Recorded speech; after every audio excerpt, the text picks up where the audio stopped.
Right, we're here to reveal your Premier League game of the season. Pascal, we've narrowed it down to the top 6 here. There's 4 Liverpool ones in there, 2 Leicester ones. Any of them stand out for you?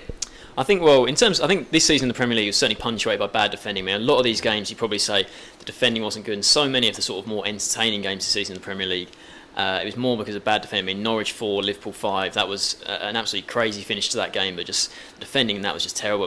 The one I'm surprised hasn't made it, which I would have put in there, is another Liverpool game. Actually, Liverpool, it was only 1-1 against Spurs, but I think that was one of the only games this season where both teams were playing out of their skin. Really good quality from both teams, defending and attacking, and that was my game of the season personally. I'm disappointed it hasn't made it on here, but I think when you look at the others, Liverpool, that 4-1 win they had at Man City, very, very impressive performance. But I think as sort of an entertaining game, you probably maybe say Leicester 2-1 Chelsea, probably of these top 6 would be sort of my pick, just because that was obviously, I think, Mourinho's last game in charge. It was when Leicester sort of against the champions. It was all build. It was a night-time game. It was a huge occasion for Leicester. They fully delivered. Vardy scored that great goal. Then Mahrez did another one as well. And those two continue to announce themselves. That was a great game, and that'd probably be of these 6 my choice. Yeah.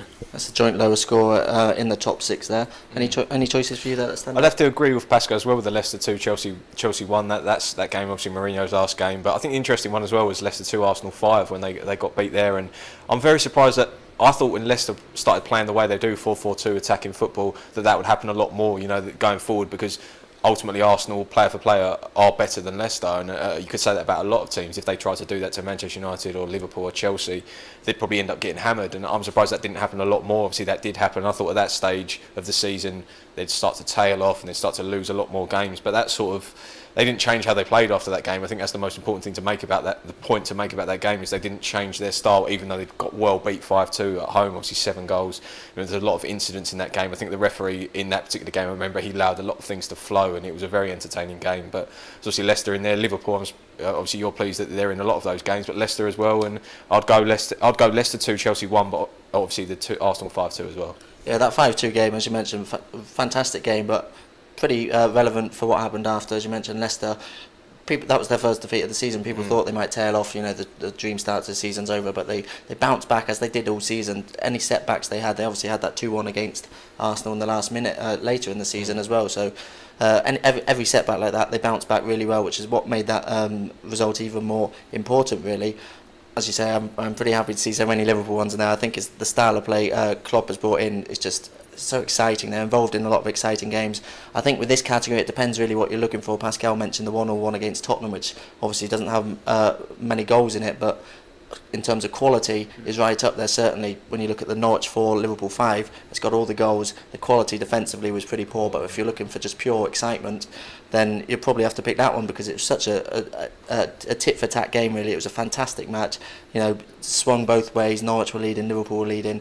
For me, I'll go for just excitement. I think I'm going to pick that one, but shall we see what the result is? Right, so in third percent, the one that Pascal and I mentioned was the Leicester 2, Chelsea 1, that came in 9%, third place. Second place, Liverpool 3, Arsenal 3, which came in 14%. But number 1, the one you just spoke about, Barney, was the 9-goal thriller, Norwich 4, Liverpool 5, that was 37% in first place. No surprise for me to see that one, just for pure excitement, but I know you weren't too big a fan of that game, Pascal. Just the defending was horrible in that game. Norwich threw it away. Bassong's goal, late on, that was a great hit from him, but I just think as a game, it was entertaining, but it was just sort of summed up the Premier League season. So many teams defending horribly, and I think that for me, the Leicester 2-1 Chelsea, that was, I think when you talk about quality of goals in that match, Vardy's first time volley, Mahrez's great curled finish, those two announced the occasion of that night, the team that sort of surprised leaders going against the defending champions. I think that had everything, that game. Might not have had as much goals or maybe as much sort of end-to-end excitement, but I think you have to take more into consideration than just goals in games, and that's why for me that would have been top. And that Leicester one, I mentioned the Arsenal one, it showed what they can do after, but that Leicester one really, I think that was the point. And a lot of people thought Leicester might be here to stay, because obviously Chelsea had been pretty poor up to that point. It proved to be Mourinho's last game, as you mentioned, but for Leicester to get that result, I think that was a good one. The Norwich game, I think maybe other leagues you wouldn't get that sort of game, a team battling against relegation against a Liverpool team who were expected to be up there challenging for the top 4. They weren't at that point of the season, but were expected, and for it to swing both ways, I don't think you get that in too many other leagues, which is maybe why it's been picked as the Premier League game of the season, because as you mentioned just there, it does really sum up the Premier League, especially this campaign. What do you think of those top 3? Yeah, I think it's difficult to say in this category, isn't it? Like Pascal said, depends what you're looking for. You're looking for high quality, or you're looking for entertainment and goals. Obviously Norwich 4, Liverpool 5 is, I think you do mention that wouldn't happen in any other league. I remember a couple of seasons ago, Barca Deportivo, they played out a 5-4, but you don't really see that sort of thing, do you? I suppose the Bundesliga is the closest to the Premier League in terms of intensity, that sort of play. But there's some good games in there. The Liverpool Arsenal one as well, 3-3 in second place, was a very good game as well. So yeah, some entertaining games in there, but depends what you mean by entertaining. Poor defending more than anything, I think. But So Norwich 4, Liverpool 5 is your Premier League game of the season.